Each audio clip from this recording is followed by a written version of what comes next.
আজকের এই ইফতার মাহফিলের আমার বক্তব্যের শুরুতেই আমি জুলাই গণ অভ্যুত্থানে যারা শহীদ হয়েছেন তাদের রুহের মাগফিরাত কামনা করছি। যারা এখনো আহত রয়েছেন তাদের সুস্বাস্থ্য প্রত্যাশা করছি। জুলাই গণ অভ্যুত্থান আজকের বাংলাদেশের এই প্রেক্ষাপট তৈরি করেছে, যেখানে আমরা নির্দ্বিধায় এক হতে পারছি, কথা বলতে পারছি। মহান আল্লাহ তাআলা এবং সেই হাজারো শহীদদের প্রতি আমরা শুকরিয়া জ্ঞাপন করি। সেজন্য রমজান মাস আমাদের আত্মশুদ্ধি, ধৈর্য এবং সহানুভূতি শিক্ষা দেয়। পারস্পরিক সৌহার্দ্য ও সম্প্রীতির অনুশীলন আমাদের সমাজের মূল্যবোধ পরিবর্তনে সহায়ক হবে। তাই সমাজের বিভিন্ন অংশীজনের সাথে আমাদের আরো বেশি মিথস্ক্রিয়া এবং সংলাপ প্রয়োজন। নানা অংশীজন নিয়ে আজকের এই ইফতার মাহফিল আমাদের সংলাপের একটা সুযোগও তৈরি করে দিয়েছে। জুলাই গণ অভ্যুত্থান বাংলাদেশের গণতন্ত্রকামী ছাত্র জনতার সম্মিলিত প্রতিরোধের ফসল। বৈষম্য বিরোধী ছাত্র আন্দোলনের নেতৃত্বে ফ্যাসিবাদ বিরোধী রাজনৈতিক দল, ছাত্র সংগঠন, নাগরিক সমাজ, পেশাজীবী, আলেম, শ্রমিক ও সর্বোপরি সাধারণ জনতার অংশগ্রহণ ও সহায়তায় এই গণ অভ্যুত্থানে ফ্যাসিস্ট স্বৈরাচারী হাসিনা সরকারকে উৎখাত করা সম্ভবপর হয়েছে। গণ অভ্যুত্থানে অগ্রনায়কের ভূমিকা পালন করেছিল সাধারণ ছাত্রছাত্রীরা। বিশেষত প্রাইভেট বিশ্ববিদ্যালয় ও মাদ্রাসা শিক্ষার্থীদের অসীম সাহসী ভূমিকা গণ অভ্যুত্থানকে এক চূড়ান্ত রূপ দিতে সহায়তা করেছিল। এই গণ অভ্যুত্থানে কারো অবদানই কারো থেকে কম নয়। জুলাই আমাদের নতুন বাংলাদেশের ঐক্য ও মিলনের জায়গা তৈরি করেছে।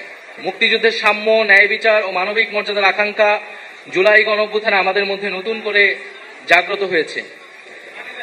আমাদের মধ্যে নানা বিষয়ে মতপার্থক্য হতে পারে, নীতিগত বিরোধ হতে পারে, তর্ক বিতর্ক হতে পারে, কিন্তু গণতান্ত্রিক সম্পর্ক, সংলাপ ও মিথস্ক্রিয়া যাতে এর কোনো ছেদ না পড়ে। জাতীয় ঐক্য ছাড়া ফ্যাসিবাদকে সম্পূর্ণভাবে বিলোপ করা বা পরাস্ত করা সম্ভব নয়। আমরা যাতে ভুলে না যাই, দেশের বিপদ এখনো কাটে নাই। বাংলাদেশ বিরোধী শক্তিরা এখনো ষড়যন্ত্র করে যাচ্ছে। রাজনীতিবিদ এবং অভ্যুত্থানের শক্তিদের মধ্যে অনৈক্য, সামরিক বেসামরিক আমলাতন্ত্র, মাফিয়া, লুটেরা, ব্যবসায়িক শ্রেণী ও ষড়যন্ত্রকারী নানান বৈদেশিক শক্তিকে সুযোগ করে দিতে পারে। তাই আমরা যাতে এই বিষয়ে সবসময় সচেতন থাকি। আমরা আমাদের নিজেদের মধ্যে নিজেদের লক্ষ্য আদর্শ নিয়ে জনগণের কাছে যাব। আমাদের মধ্যে নীতিগত বিরোধ হবে, কিন্তু জুলাই গণ অভ্যুত্থানে আমাদের যে ঐক্যের জায়গা তৈরি করেছে ফ্যাসিবাদের বিরুদ্ধে এবং গণতন্ত্রের পক্ষে, আমরা সেই ঐক্যের জায়গা থেকে কখনোই সরে যাব না। জাতীয় নাগরিক পার্টি বাংলাদেশের শাসন কাঠামোর পরিবর্তন চায়। শাসন কাঠামোয় মৌলিক এবং গুণগত পরিবর্তনের মাধ্যমে দেশের সাংবিধানিক, অর্থনৈতিক, রাজনৈতিক এবং সাংস্কৃতিক ভিত্তিপ্রস্তর স্থাপন করতে চায়। তাই আমরা একটি নতুন সংবিধানের মাধ্যমে একটি নতুন রিপাবলিকের কথা বলছি। ফ্যাসিবাদী ব্যবস্থার বিলোপ করে নতুন রাজনৈতিক বন্দোবস্ত প্রতিষ্ঠা করার স্বপ্ন গণ অভ্যুত্থানের মাধ্যমেই আমাদের মধ্যে তৈরি হয়েছিল। আমরা তাই সেই নতুন রাজনৈতিক বন্দোবস্তের কথাই বারবার বলে যাচ্ছি। আমরা এর সাথে বলছি যেই ফ্যাসিবাদী যারা দোষর রয়েছিল তাদের দ্রুত বিচার আমাদের সকলেরই প্রত্যাশা। সেই দৃশ্যমান বিচার কার্যক্রম আমরা দেখতে চাই। বিচারের মাধ্যমে আমরা আওয়ামী লীগের রাজনৈতিক ফয়সালা করতে চাই এবং গণ অভ্যুত্থানের মাধ্যমে জনগণ আওয়ামী লীগের বিরুদ্ধে 5ই আগস্টই রায় দিয়ে দিয়েছিল।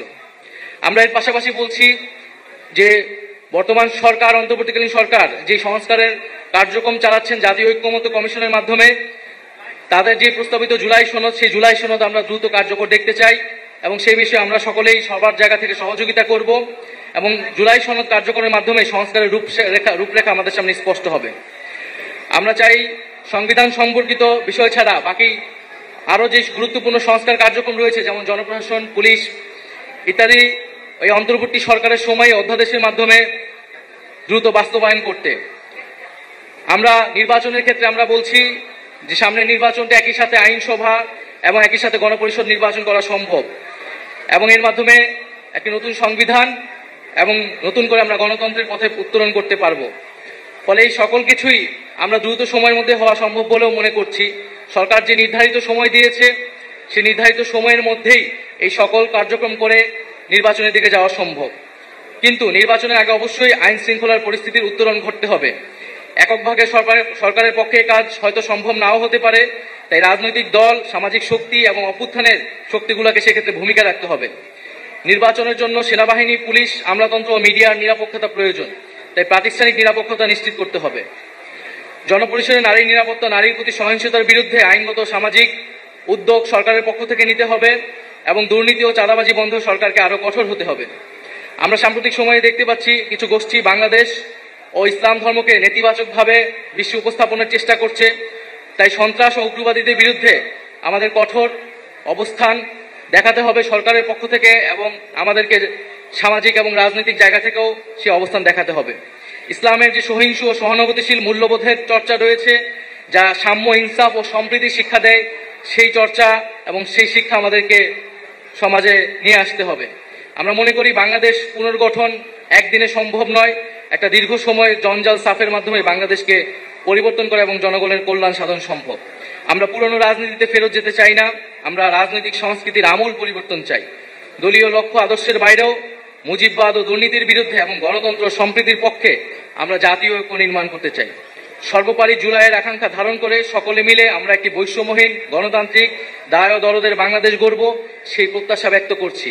এবং আজকের অনুষ্ঠানে যারা উপস্থিত হয়েছেন, রাজনীতিবিদ সহ সমাজের বিশিষ্ট নাগরিকবৃন্দ এবং যারা আমাদের জুলাই গণ অভ্যুত্থানে আমরা যারা একসাথে কাজ করেছি, একসাথে লড়াই করেছি, তারা সকলেই একটা অংশ, তাদের যে বেশিরভাগ অংশ আজকে উপস্থিত হয়েছেন বা যারা উপস্থিত হতে পারেন নাই, সকলকেই ধন্যবাদ জানাচ্ছি।